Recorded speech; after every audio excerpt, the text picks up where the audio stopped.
guys, here we go. It's another episode. I'm finally back. They're a little long in between at this point, but I am back and hopefully going to have a few more here coming for you soon.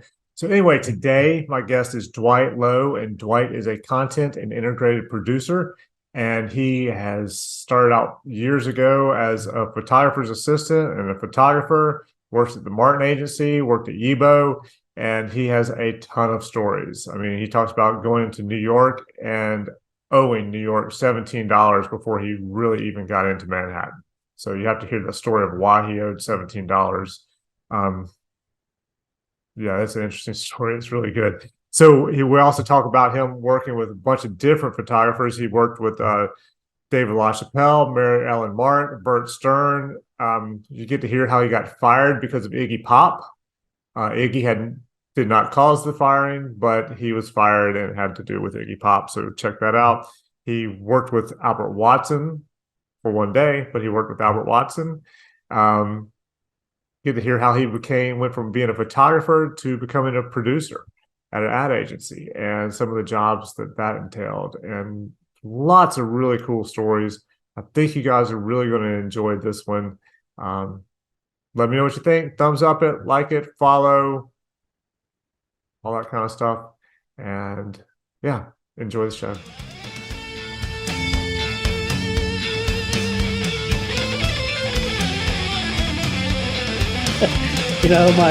One of my mentors, a producer that I used to work with, used to work for MTV, and one of the first jobs that he did, I forget, it was like, when they had that office or that studio on 42nd Street, and there was a big to-do there, and that was one of his first jobs, and something happened, and he went running down the street, and when he got back, his boss looked at him and said, "What are you doing?"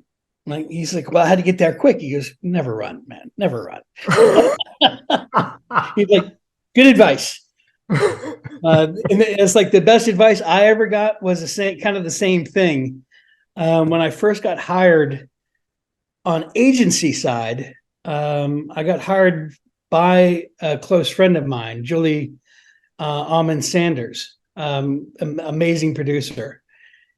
And nothing rattled her either. I mean, she never spoke above a whisper or, room temperature, room volume.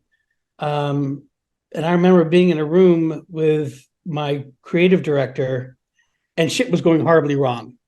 That we were talking with, someone and the creative director was getting more and more agitated, and the more and more agitated she got, the more and more agitated I got, until it was just kind of like, the call ended and, my creative director left and Julie's sitting there looking at me like, "So what did you do wrong?"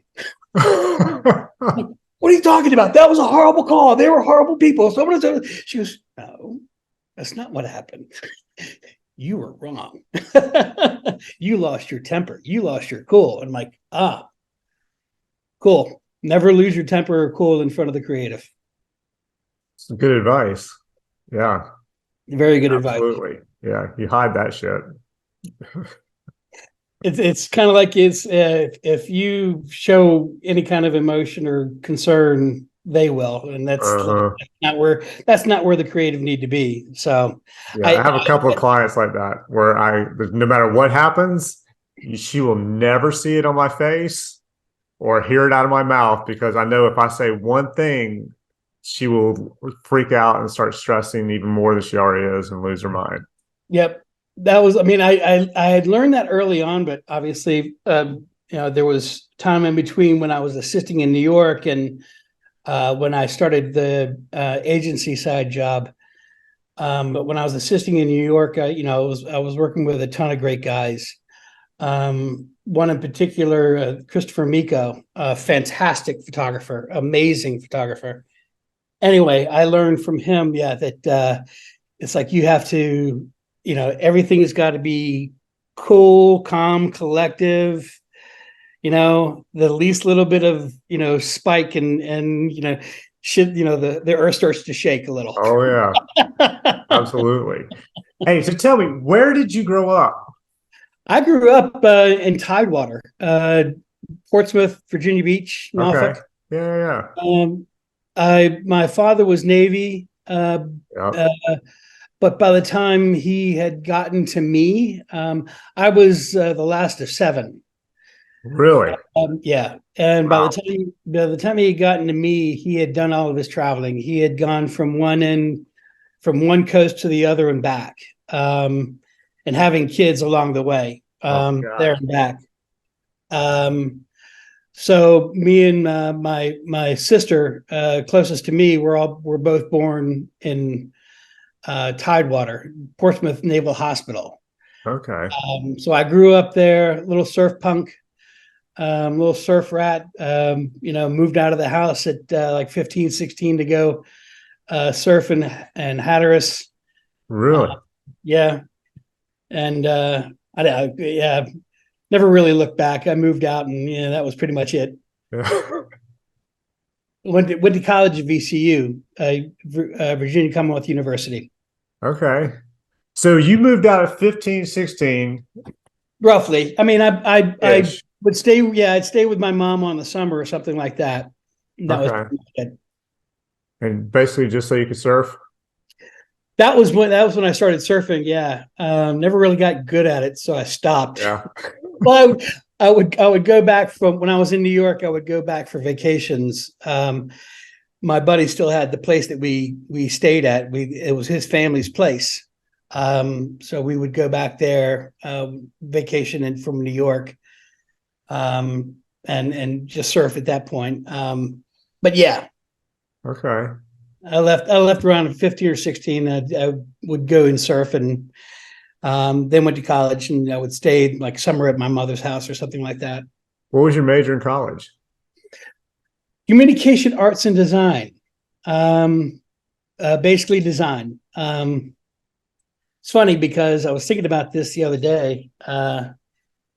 Every student in art for VCU had to go through, and I don't know if they still do, but they had to go through what was called Art Foundation Organization, AFO. All the students had to go through the same curriculum. The only thing is that all of the teachers from all the different tracks would teach in AFO. So the luck of the draw, you would have like a painting and printmaking teacher, or you would have an illustrator teacher, or you would have something of that nature. And the kids that were coming into this curriculum, man, were so far advanced than me. They were coming in from these technical high schools. Oh, wow. The high school that I came from, was a small Catholic school. 53 people in the graduating class. Really? Yeah, and the art classes, the art curriculum there was like $200 a year, which would get you like tubes of paint and canvases, and that's it. So when I got to VCU, it was an explosion of God. art technique and history, and oh my God. And again, all these kids were so far advanced. Anyway, the second semester is when you had to declare your major. And I didn't know what CA was. You had to submit your portfolio to it. And somebody said, "Hey, man, are you going to submit your portfolio to communication arts?" And I'm like, "Oh yeah, yeah, sure. That sounds good." No idea what the hell it was. And I submitted the portfolio, and lo and behold, for some unknown reason, I got in. Wow. It just so happened that one of my professors in AFO for the second semester later became the I don't know if it was the dean of the school but he became the head of communication arts. And I later in life went back to him and told him this story. I don't know if he remembered it, but I said to him, oh, he came to me and said, "Hey man, can you stay after class real quick?" Oh yeah, sure. And he says, "So let me ask you something, man. Is there another line of study that you'd be interested in?" And I thought he meant, painting or printmaking or illustration or something like that. And I said, no, I think CA's it. I think CA's it. He goes, no. You misunderstand me. Are you good in math? Are you good in English? Because I don't think you're going to make it. as an artist. Really? Well, because I was just like I was so far behind. I was a country bumpkin compared to these Oh guys. yeah. So anyway, after that, I tried to take every course that I could that he taught. And I aced them all, and he became one of the most influential people in my career. Just that motivation. Hmm. Somebody telling you, yeah, no, you're not going to make it, dude. Right. God. Okay. So I'm picking up on, I guess it was on LinkedIn or something. I saw. Were you a photographer? Like, did you start off shooting? Were you shooting in school? Did you? Because I saw that you were an assistant, so I figured you had to be shooting. And then I think you Yeah, said you were published on your website. You said you were published. yeah. Okay. Well, I mean, basically, as everything goes, long story short, I dropped out of college one semester. Before I went back, I kind of laid out all the work I had done to that time, all the design work and all the illustration work and the photography work. And I said, okay, well, what was I good at? And I pulled those things out and like, this is what I got A's in. And then I pulled out, what did I really enjoy? And I pulled out photography and I'm like, okay. So I dedicated the rest of the college career to that. And I remember my girlfriend at the time. One of her friends was dating a guy that was from Queens, and he was a photographer in the area, and this is in Richmond, Virginia. And he was from Queens, and he pulled me aside one day and says, "Well, what do you want to do?" I said, "Well, I want to be the first internationally known photographer based out of Richmond, Virginia." And he looked at me and laughed. He goes, "Yeah, that's not going to happen, man. You got to go to New York." And I'm like, okay. So 9 months later, I packed up everything I had and moved to New York, not knowing a soul. I mean, I knew one or two people that were from VCU, but that was pretty much it. And so yeah, I started off as a PA, as a free assistant. I was working with a lot of guys that were like ex-Avedon assistants, and all these assistants that were just starting out on their own. And so I was at times, I'll do it for free. I'll work for $50. Right. So the first 3 years, I friggin' starved. But after that, it kind of started picking up. I got one or two mentors. One guy was this still life photographer that taught me process. I mean, he was like a German descent, so he was just like his process was like boom, boom, boom, And then this other fashion photographer who taught me, how to just free your mind and take concentrate on your image. So after that, I just kept working my way up assistant wise to more larger name photographers. I started working with people like Dial In and Mark Ohm and that sort of thing. Was working with this guy Christopher Miko. Then I started finding out that I could work with my personal gods, which was Yeah. Bert Stern and Mary Ellen Mark. And Yeah. I'm like, when I worked with Mary Ellen, when I first met Mary Ellen Mark, she asked to see my portfolio. And I'm like, this is the greatest thing in the entire world. So she's thumbing through it real quick. And the only question she had, did you like this yourself? Did you like this yourself? Basically, can I light for her? Is Right. what she's asking. And I was like, yeah, I lit all of this. I can, and she goes, who did you work with? And I tell them who I worked with. Did you light for him? Did you light for him? Yeah, I lit for all these guys. So that was like, working with your personal gods was just, How long did you work with her? I probably worked with her on and off for like 6 to 8 months, something Okay. like that. Same with Bert. I've got one of his. It's a jet print, but still, it's um, I remember doing a job with him where he was shooting for Neiman Marcus, the book. Yep. And they had given him they worked out a deal with him where I don't know if it was, he was, cutting his rate, but they said, okay, well, you can sell your prints, in these couple of pages. So what he did was, it was a jewelry shoot. So we had the models wearing the jewelry, but also holding up these prints of his, right? Oh, wow. And that was a couple of days shoot. And I just remember, man, this is the opportune time to get one of these prints, Yeah. And so I'm sitting there slowly wrapping a cord, not wanting to move from this table full of his prints. And he walks over. He says, "What are you doing?" I said, "Hey, man, what would I have to do to get one of these prints here?" He goes, "Which one do you want?" And there was a Maryland print from the famous Last Session, where Oh, she's holding up that veil that she's got, and she's holding it up like this. And yeah. that one. He goes, "Come by the apartment tomorrow, pick up your check." I'm like, okay. So it's a, like I said, it's an inkjet print, but it's signed and numbered, and it's like the most prized possession I've got. Yeah, that's great. That's very cool. Yeah, it's very cool. Hey, I saw you listed LaChapelle, David LaChapelle. I, What was he I like to work with? I've heard stories. uh chaos, Okay, right. organized chaos.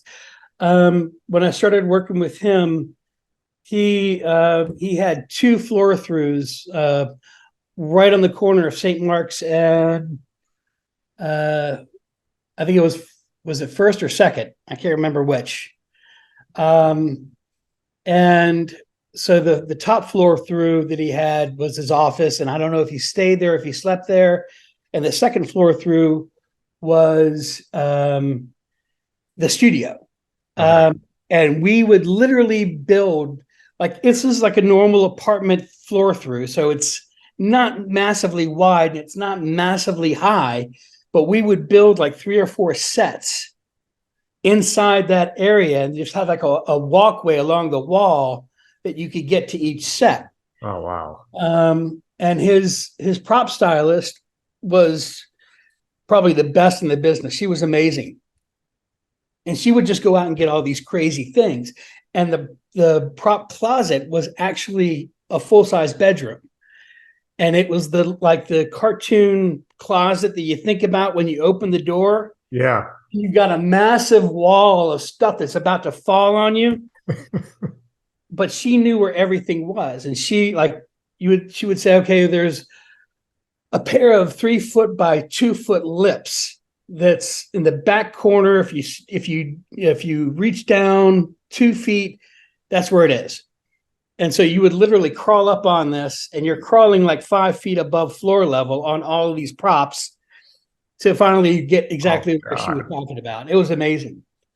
And I just remember the one day that one of the first days that I worked with him, I remember just laughing my ass off. I'm looking at him, and he's on like an A-frame ladder up at the top doing something, and he's singing some sort of Julie Gardner. Yeah, maybe. One flew over the, I mean, Yeah, I know who you're talking about, but over the rainbow. Her, in her voice, he's just singing at the top of his lungs. I'm like, this is nuts. His first assistant was this amazing. I think his name was Jake. Anyway, Jake, the only tool that he carried was a roll of gaff tape. He fixed everything with gaff tape. really.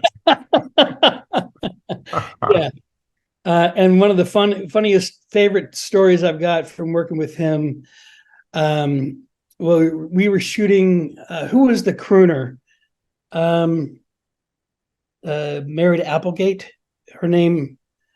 I have no idea.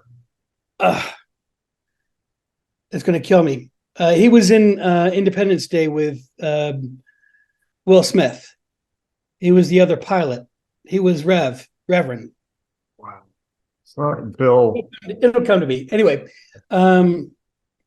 he was married to this famous Victorian Secret model, a beautiful girl, and they were about to have their first kid. And I don't know why. I guess we were shooting him for an album that was coming out or something like that. One of the scenes that we had created was a seedy hotel room where we shot him, and he's sitting on the bed, and he's looking down like, oh my God, what did I just do? And it was around Halloween. That's right. And we were in the East Village. So he went down to the van. We didn't have room for the makeup and wardrobe, so we always pulled a van around. And he went down to the van, and he came back up, and he was in full drag. So he was the prostitute the sailor had just slept with. And I just remember someone saying, man, it's East Village, it's Halloween in the East Village. I mean, it didn't matter if it was Halloween or not. Everybody's out in costume. It doesn't matter in the East Village. Yeah. And someone says, we should go and walk around and take pictures of him walking through the East Village. And everybody was like, no, he's never going to do that. He's never going to do that. And first thing he's like, oh, hell yeah, let's do that. So Harry Connick Jr. Oh, yeah. Okay, yes. Yep. So anyway, they walked around for like a half hour shooting him walking around the East Village in complete full drag. It was hilarious. Oh, wow. So that's crazy. Yeah, he was a character, man. He was a character. It was so much fun. Yeah, that's what I've heard about. I know a couple of models who worked with him, and they were talking about it. Yeah. Yeah. He's very he's like his work. It's very loud and colorful. Yeah. So when did you start? Like, what was your first exciting job as a photographer when you were in New York? Like, what job came up and you're like, this is amazing? Well, working with 17, Marie Claire, Mademoiselle, were a couple of things that I shot for. I remember shooting for Mademoiselle, like the Thursday or Friday before 9/11. Oh yeah. And I was supposed to deliver the film that morning. And I just called him up, and I'm like, yeah, it's really not that important right now, is it? Mademoiselle closed their doors like 2 weeks later, something like that. It was like, oh yeah, it was hard. Like that, all of Midtown, all of the like Condé Nast, all of those major magazines were getting bomb threats. Really? Oh yeah, for like a month or two after. Oh yeah. They were constantly getting bomb threats, and the buildings were getting bomb threats and shit like that. Yeah, it was very, very tense time. Damn. Yeah, So, I hadn't heard that story. Yeah. Why were they getting bomb threats? Just international magazine kind of thing, Condé Nast, high profile. Yeah. That's all I could think of. Yeah. So, Mm. But yeah, those are the first couple that I shot for. And then 9/11 hit. And all of the buddies of mine that were like already shooting and already had good clientele, they were even struggling. Yeah. At that point. So I started thinking I could do something else somewhere else. So did you move then? Or did you hang out for a little bit before you moved? I hung out for a little bit. I paid off all my bills. As luck would have it, I mean, in my career, I am never afraid to try something that I is completely uncommon. If you hear something like that's my dog drinking water back in the background. Sorry. So if it sounds interesting and it's something that will pay, I'll try it. So So the long story short, one of the magazines, I think it was 17, had called my book in. I was very excited, this is Hmm. after 9/11. So I, rushed up there, dropped off my book. And right when I went to put my book down, I looked at the book I was putting it down next to, and it was Herb Ritz. Oh, And I looked at the receptionist, and she looked down and she saw what I was looking at. And she goes, "You gonna leave it?" I'm like, "Nah, it's okay." you know, um, so I was in the park in Thompson Square Park after that, and a buddy of mine walked by. And this buddy is usually very like clean, prim, proper, hair slicked back, good looking kid. And this time he's like dusty and grimy and his hair's all effed up. And I'm like, I said, "What are you doing?" He says, "I'm working for a wood shop out in Red Hook." And I'm like, "Really? Because what are you doing?" I'm like, "Man, I'm trying to get work, man. It's not good. It's slow." He goes, "Well, come work with us." "In a wood shop?" I said, "What do you do?" He's like, "We build cabinets." Come to find out, this guy was like the quintessential cabinet maker of Manhattan. He had this massive wood shop in Red Hook.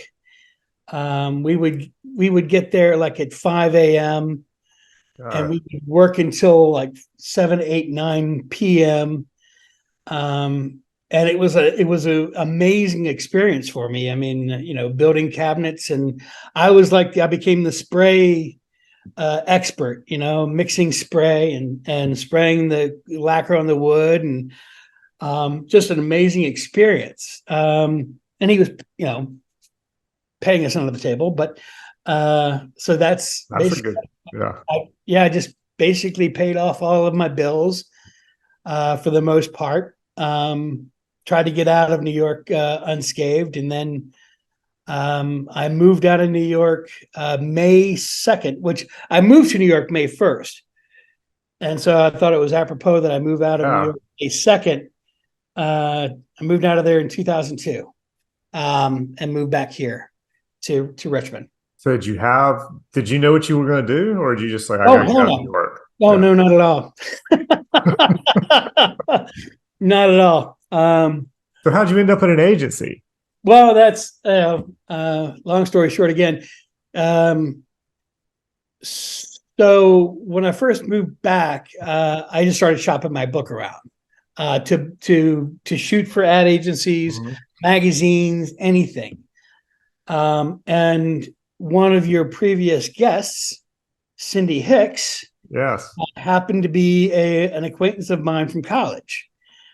Um, I knew that she was working for an agency because when I was in New York, I got called to assist this guy, the still life guy in Brooklyn. And I show up and she's my client, So Cindy Oh, was wow. the agency producer. And so I just went over to that agency, Martin Agency, Mhm. met with Cindy. And of course, she started introducing me to all the other producers.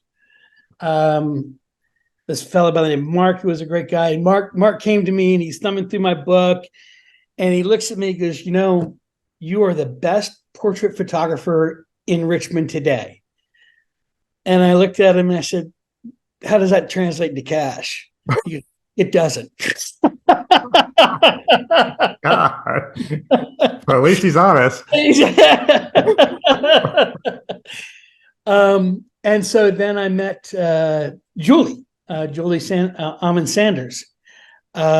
She was art producing at the time.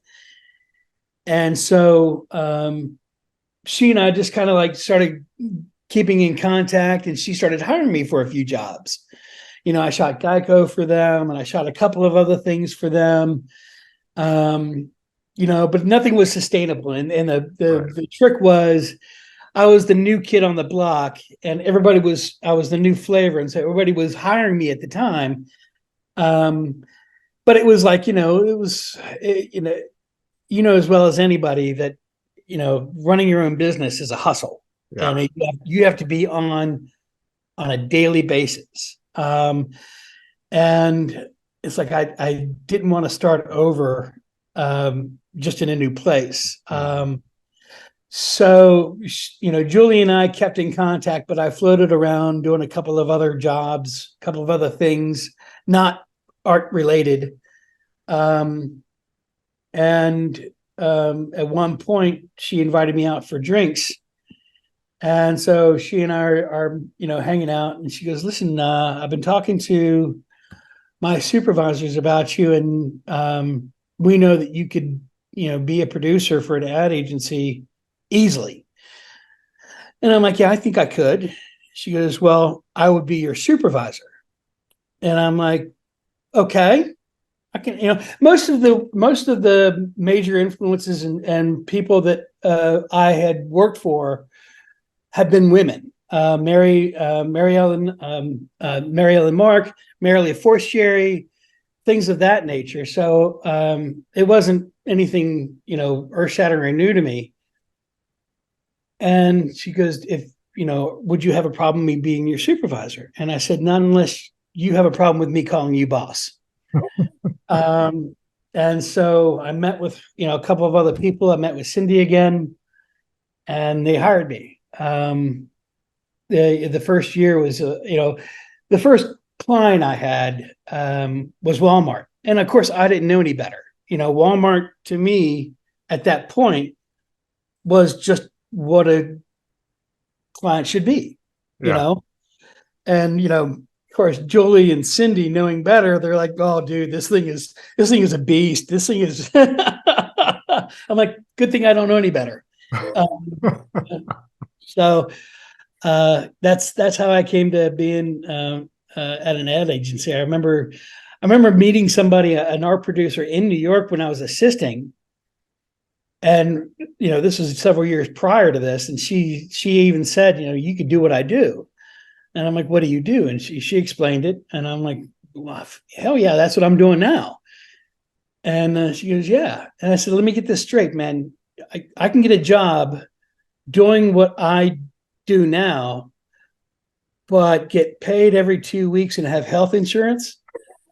She's like, "Yeah." I'm like, "Shit, sign me up, man. That's incredible."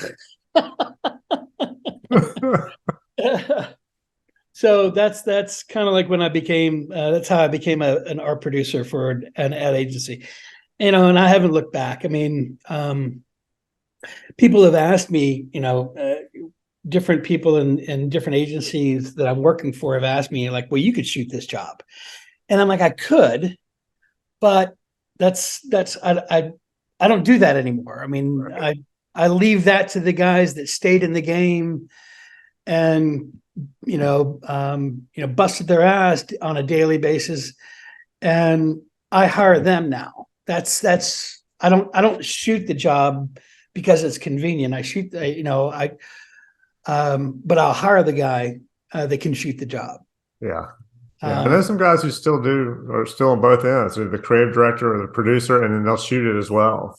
and that's perfectly fine if that's, and I don't fault guys for doing that. I mean, I know guys that um, are both producer and director. I know guys that have left being a CD for being a director. So it's a mixed bag. I just decided that, when I became the producer for an ad agency, that I would defer to the guys that are still in the game and are still shooting and they're still busting their ass on a daily basis. Right. My question on that was always, if you're working at the agency and you end up being the one who shoots the project as well, do you get paid as the photographer director, or you just get paid for the agency, but you're already getting paid for it? They're like, because if you don't get any extra cash for shooting it, then as far as the agency goes, I'd be like, you're already working, we're already paying you. Of course you're going to shoot it. Yeah, that's a tricky question, man. Yeah. Well, I've heard it done both ways. And that's a slippery slope. yeah. I know, I can see the agency going, well, he's going to shoot it, but we're paying him as the photographer, and he doesn't even know it's happening. He's still just getting paid or she's getting paid as the producer or the creative That, director. that I don't think that is something that I've heard happening that much. I know a couple of things that there's a train of thought where um, you don't want to set those kind of expectations with the client. You don't want the client to say, basically saying, well, you gave it to me for free last time, you know. Yeah. Um, it's a slippery slope, and looking back at the industry in general and fees in general, I know that it's been an uphill battle to get the fees to correspond year after year after year. Whereas clients want the budgets to go down, but the expectations to go up. Oh yeah. So it's always a slippery slope with that. And the other thing is if you are shooting it, the other train of thought is if you are having an in-house shoot it, that you charge industry rates. Yeah. That would be the important thing, to make sure that you're setting the proper expectations with the client, to make sure that they understand, we're doing this completely for convenience sake. It'd be the industry standards. And a lot of production companies along the same lines, they're starting to offer everything under the sun, man, where it's like, one guy will do the B-roll back over here, and then he'll do the stills over here, and then he'll do the edit back over here. And it's like, just to make the budget work and the expectations of content work. Where the expectations of content right now, they are going through the roof, because you're not only taking a campaign that the creative concept, you're applying it to all these different platforms to keep a cohesive campaign. Mm-hmm. You're applying it to broadcast, you're applying it to social, you're applying it to digital and to print. We used to do that for our old client, Virginia Lottery, and it was a really well-oiled machine when you get the proper people in place.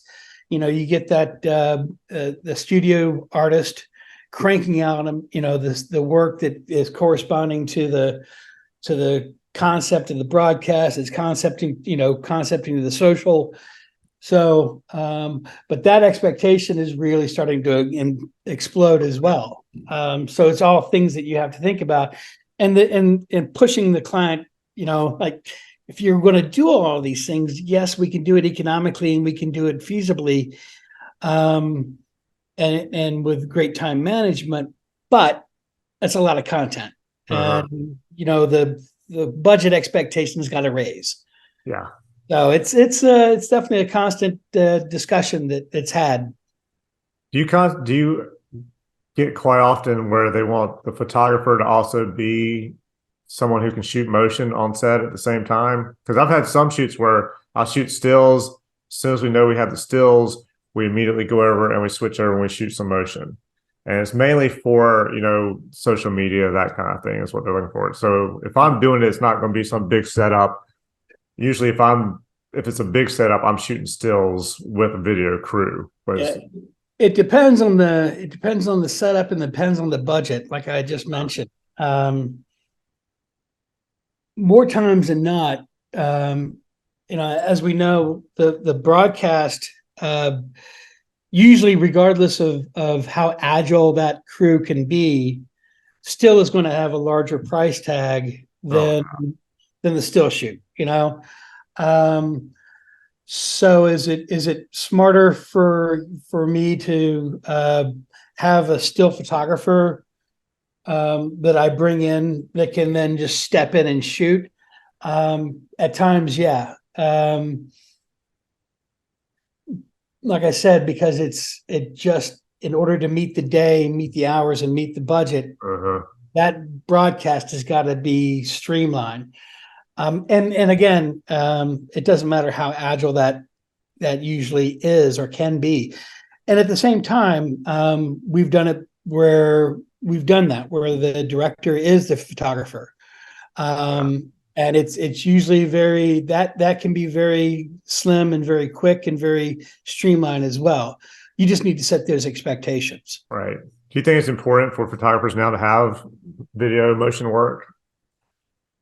I think it helps. I do. Even when it comes to, the social content, which is fun, should be fun. It should be kind of like very popish and very, eye-catching for the user to stay engaged. But it helps. There are certain photographers that I still love and hold dear that would never pick up a motion camera. Right. There's a guy that is here locally that I went to college with, and he is an amazing photographer and has really made a name for himself, at least nationally. And he doesn't pick up a motion camera. It's just his thing. It's like, cool, I love it. Yeah. Hey. But yeah, I mean, is it important for the job? It depends. I mean, again, budgets the way they are. I think if the guy can do both things, then that makes it more economically, not really cost effective as much as is that, then he can capitalize on that budget, Right. by doing both. Yeah. That makes sense. So that's a plus in the corner for doing both. Right. And plus, I mean, the work is consistent throughout, visually. Yeah, that's true. Yeah. So what would be the most challenging project, shoot, whatever that you've been on? Something that you're just like, oh my God. Oh, crummy. Well, I mean, we just did one that every step of the way was as a 3D puzzle. So the team, we work with this company, not a company, it was a local Virginia entity that works on concepts for healthy youth. So the idea that they've got once or twice a year is to concentrate on kids drinking more water as a healthy choice rather than drinking sports drinks and things of that nature. So the team is concepting, and all of a sudden, for whatever reason, they came up with the idea like, well, why don't we make a song? And they're like, well, why don't we just take it a step further and make a song out of water? And they started researching, and I started researching, and lo and behold, I mean, there's a lot of people, a lot of musicians, a lot of folks out there that are doing these amazing things with just household objects and recording household objects, putting it through some sort of a synthesizer and creating, melodies. And so they found this 7-year-old kid out of Chicago.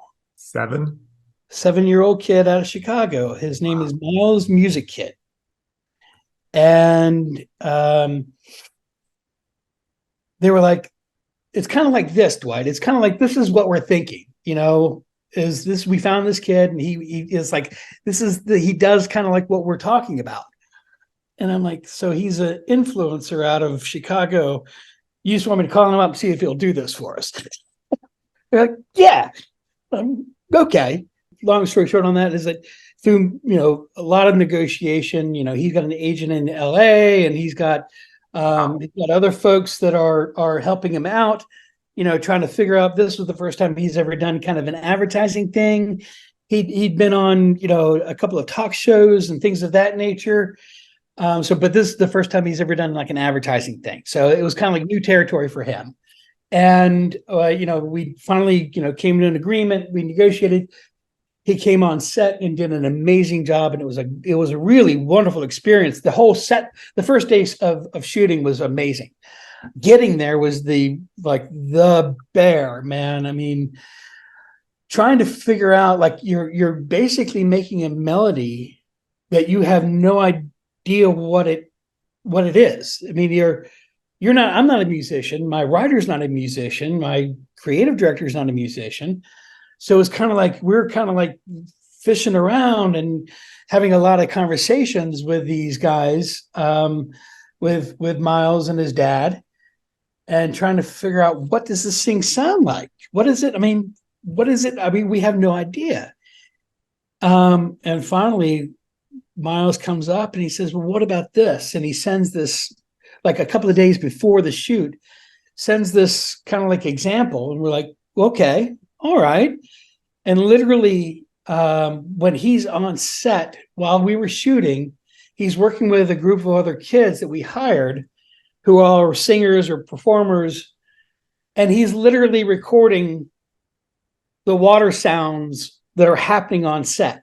It's going into his computer, it's going onto our computer. I hired a wonderful team out of a music studio out of Richmond here. One of their guys became our consultant. He was amazing. And lo and behold, man, this kid goes back and he takes all of these raw sounds that he's done on set, and he starts to wash them through his computer, and he sends this back over to us, and we're like, oh my God, that's amazing. And then the kids put the sound to it and the song to it. And yeah, I mean, it was kind of like you're feeling your way through the dark, trying to find that light switch. And that it literally was that quick, that everything came together, was that light switch. It came on. We're like, whoo. And I got to tell you, man, I mean, I kept kind of saying throughout the whole process, I'm like, the budget was not small by any stretch of the imagination. And I just kept saying, we're entrusting a lot of budget to a 7-year-old kid. Yeah. and my creative director, Ron's like, I know, it's okay. But it sounds like he pulled it through for you. The whole thing really turned out well, and it was a lot of fun finally getting to that point. And I think that's the process. Like I told you, that the process that I learned. I've got this real meticulous process that I go through. And you always try to not miss anything. You always try to, especially when you're estimating something. But inevitably you do. And so it's like, oh fuck, I missed that. Oh shit. Yeah. But then, thankfully a lot of the production that I work with, are amazing folks, and they do amazing things, and they'll pull things out too. So it really is a collaborative effort whenever you're doing something like that. So if that's your most challenging, what would be your favorite? What was my favorite? Yeah, your favorite. Oh, golly day. Well, and it could be from any time. It doesn't have to be just in the agency. It could be from when you were assisting. It could be, up to from the day you're born to the day. Any project. I mean, there was a lot of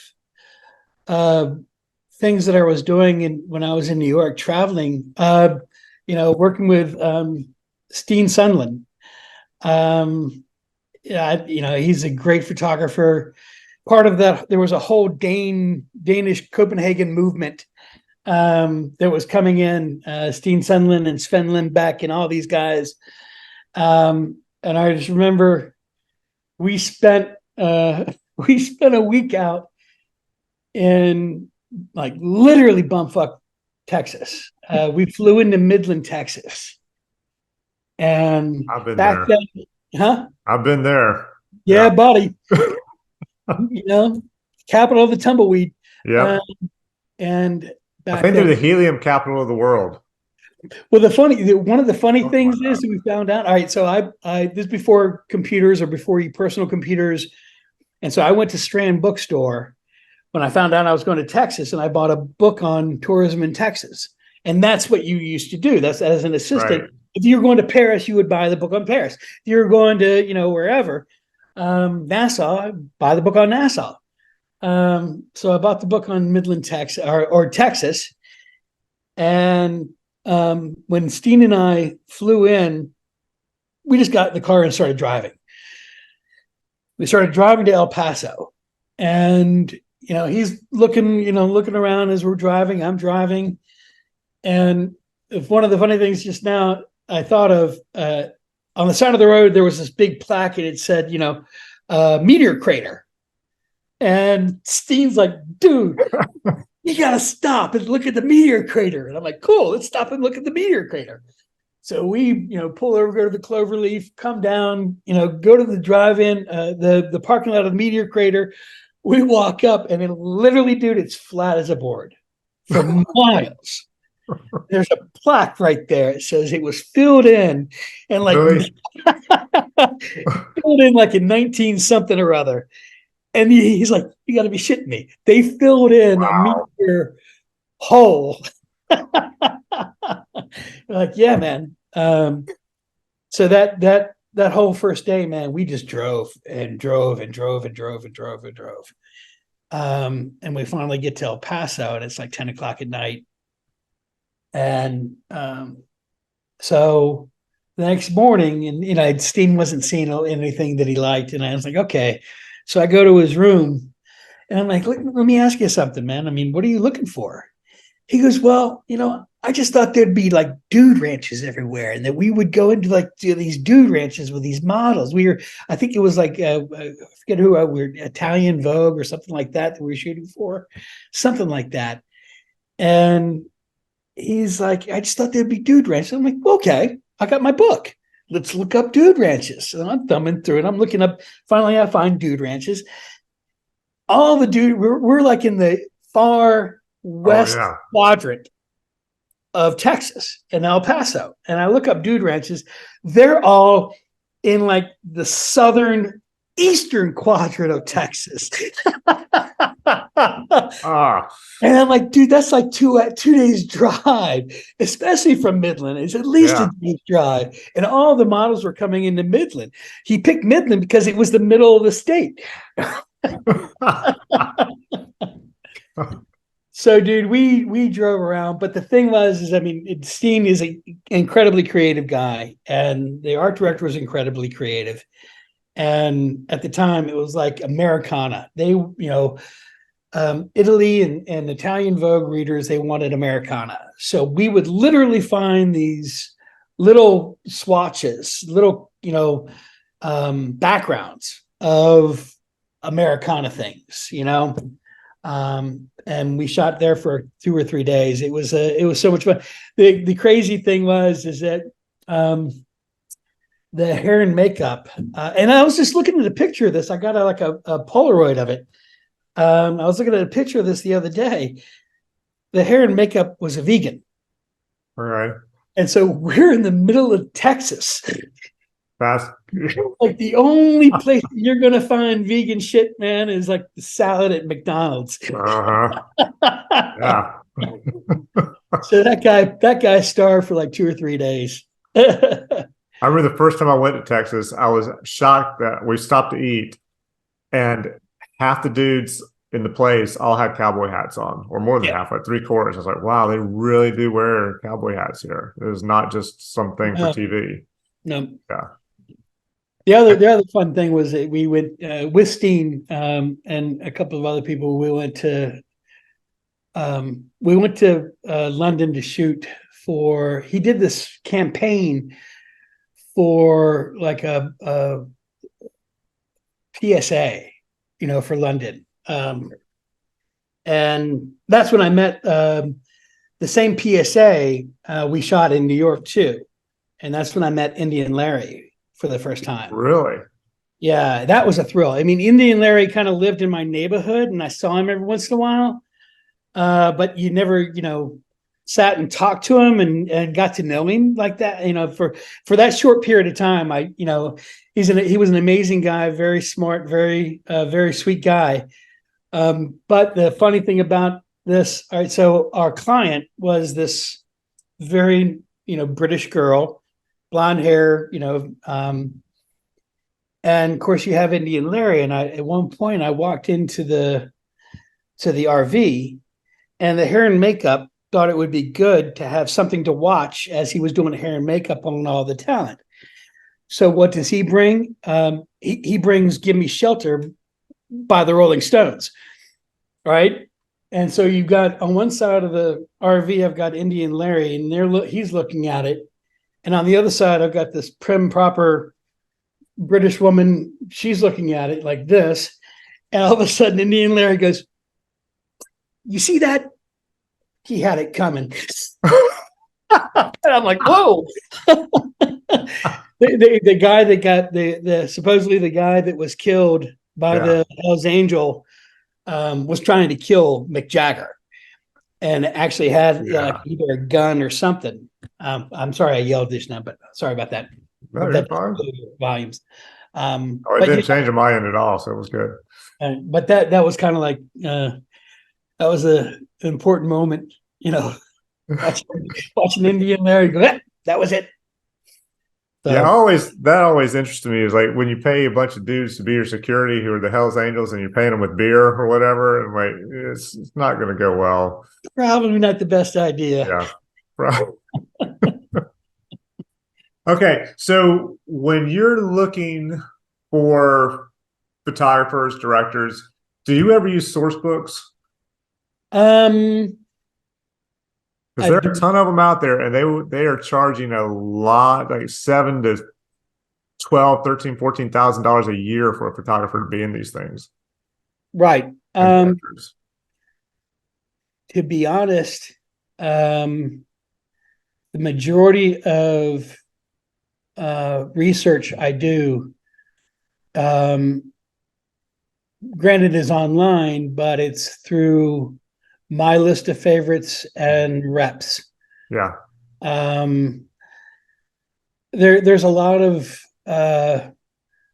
depending on the budget, there's a lot of sources out there that if I've got something that's really kind of like starting off, and I need somebody that's green and starting off, I'll look through. I think it's called.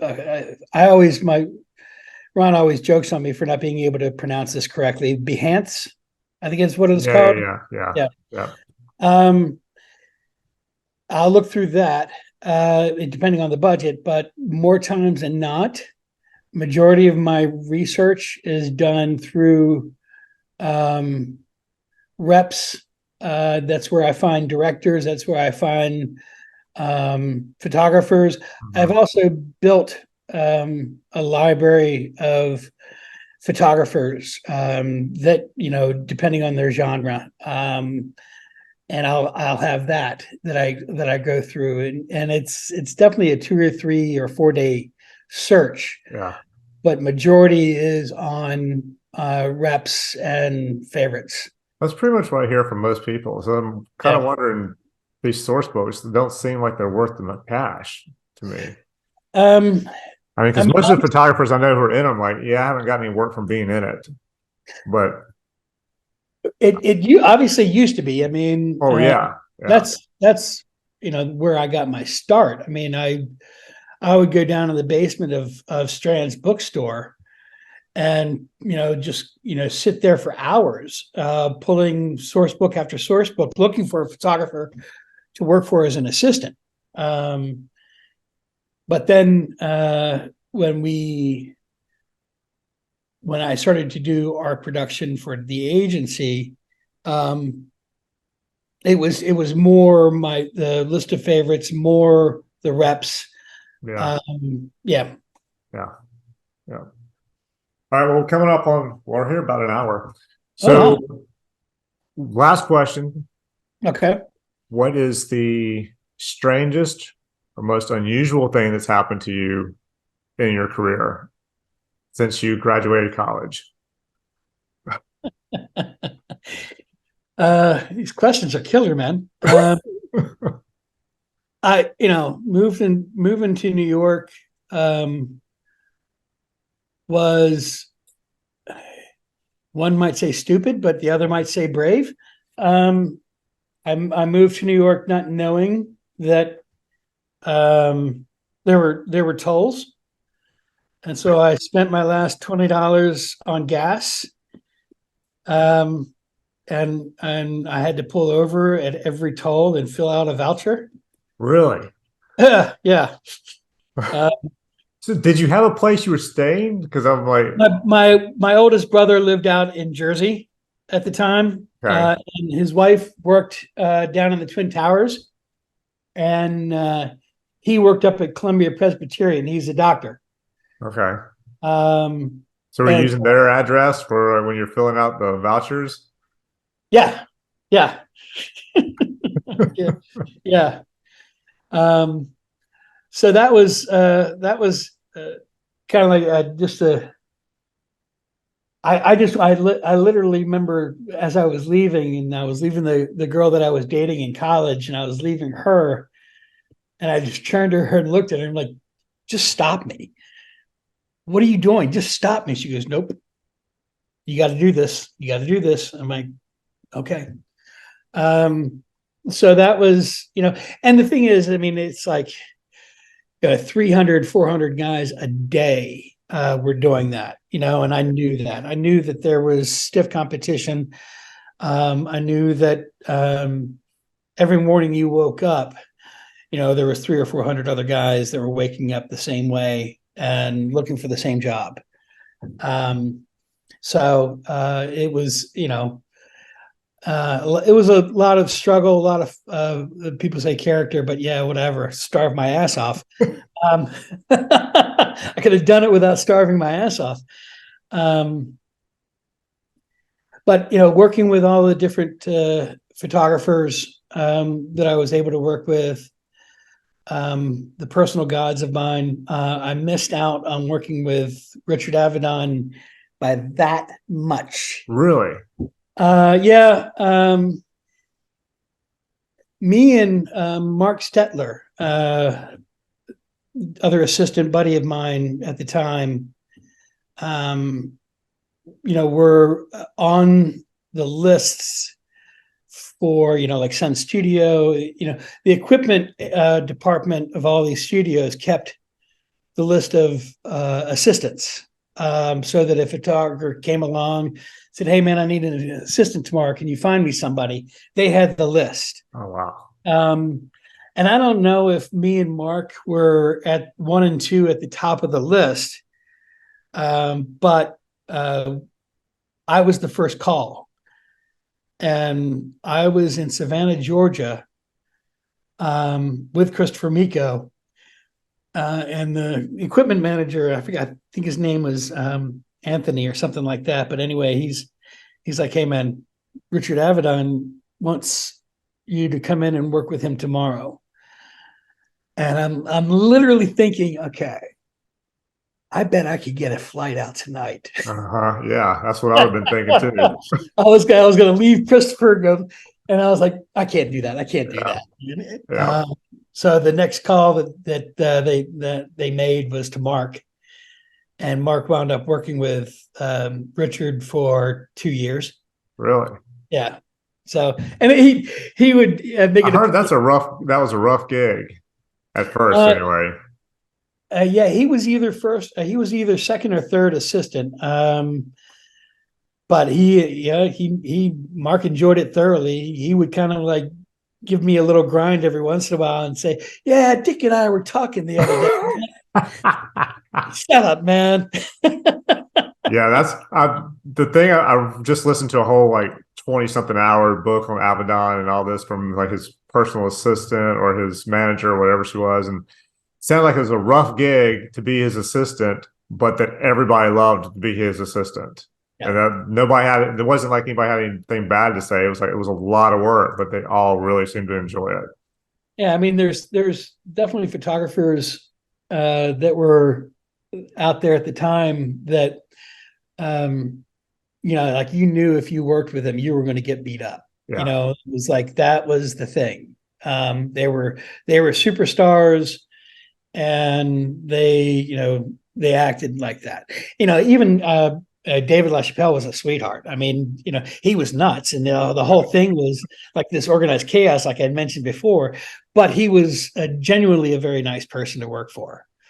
Um, but yeah, that's what I hear about Richard Avedon as well. Is like it was he expected. It's like I worked with Albert Watson one day. Really? Sven Lembeck worked with him. Either his first or second assistant for a while.